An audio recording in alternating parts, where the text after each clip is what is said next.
Hi, this is Regitze Simonsen. Are you considering going vegetarian or vegan, but you're very confused about all the different diets? Then first I want to say congratulations. It's so good for you, for your health, for the planet, and of course for the animals. So I'm very happy for you if you're considering that. But I'll go over some of the different types of diets. There's so many different diets, vegetarian and vegan diets.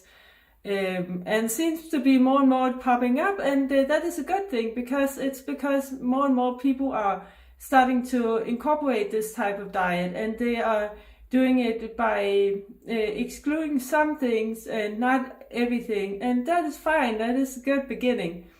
But first of all, let's start with the vegan diet. The vegan diet is simply where you don't eat any animal products. So this excludes, of course, all meat, also all fish, and also for me, that is also shrimps, all kinds of things that comes from an animal, and that is also milk, which means it's milk products also, so no eggs, no butter or yogurt or anything that comes from milk. And also no eggs, and also no honey, because honey is made of bees, and we'll not get into why, but also no honey. And some people who are vegan, they also exclude animal products outside of the diet, which means they don't use any animal products for their clothes. They don't use fur. I think most vegans don't use that for good reason. But they also don't use leather products and wool, which comes from sheep, of course. And there's plenty of other clothes you can get, like cotton is made from plants. And there's no problem to be completely vegan and not use animal products for your clothing and stuff like that. Also silk. Many people don't know that silk is actually made from a little larva that makes this very thin silk thread.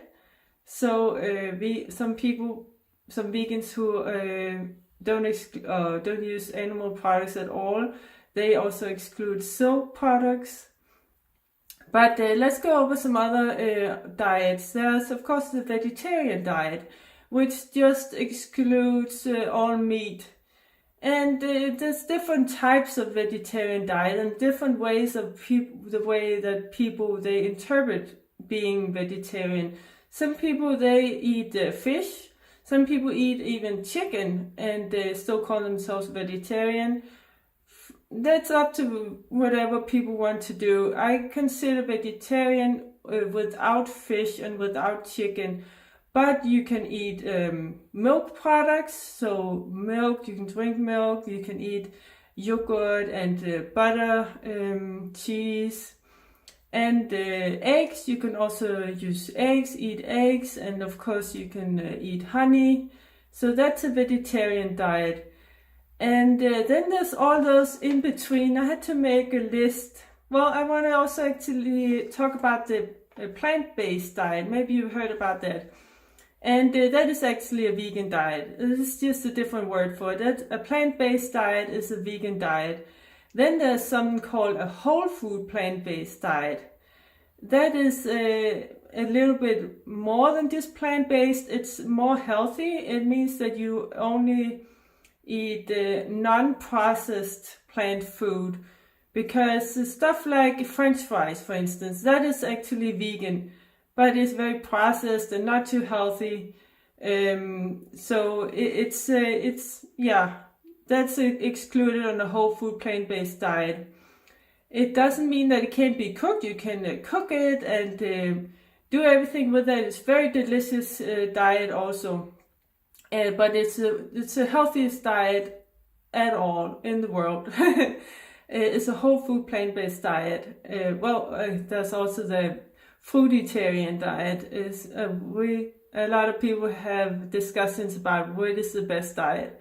But a whole food plant-based diet, that is where you cook from whole food which means that you can also buy food that is frozen. Frozen vegetables are also considered whole food. It just means it's non-processed. And a lot of people, they exclude butter, and of course butter, but also oil and salt. An SOS diet means salt, oil, and sugar. Because sugar is unhealthy, it's a processed food. Even though it is vegan, it comes from plants, sugar canes or sugar beets, but it is processed and of course very unhealthy. Yeah, that was a whole food plant-based diet. And then there's a raw food diet. That is where you don't cook your food, or I think it's up to a certain temperature. They accept it. I didn't try that too much. Even though I must say I think it's a good diet. I'm not sure how high temperature they accept it to, but it's uncooked vegetables and fruits, so you can eat a lot of fruits. Then there's the fruitarian diet, which consists of just fruit, many types of fruit, all types of fruits. And you don't have to worry about if you get your proteins and all your vitamins and minerals, because fruits and vegetables, they contain everything. If you just eat different types of fruits and vegetables, then you get all kind of vitamins and proteins. Many people don't know it, but all vegetables and all fruit, I mean all, they contain some protein. And if you just eat enough so that you stay at a healthy weight, then you will automatically get enough protein. It's really remarkable that nature has made it like this, but this shows that human beings are really meant to be herbivores. Our body is built to be herbivores.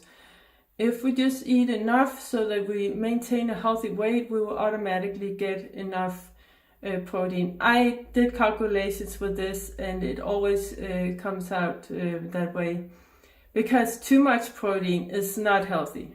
It's a burden on our system.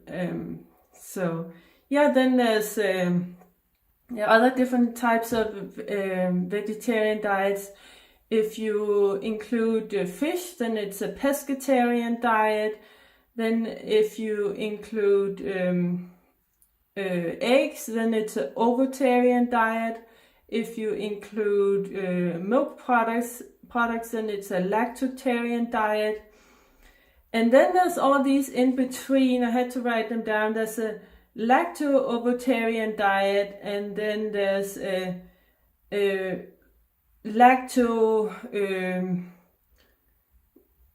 lacto-pescatarian diet, and you can combine it as you want. And then there's those people who just eat meat sometimes, and they can call themselves a flexitarian, and that is also fine. It's a good in-between way.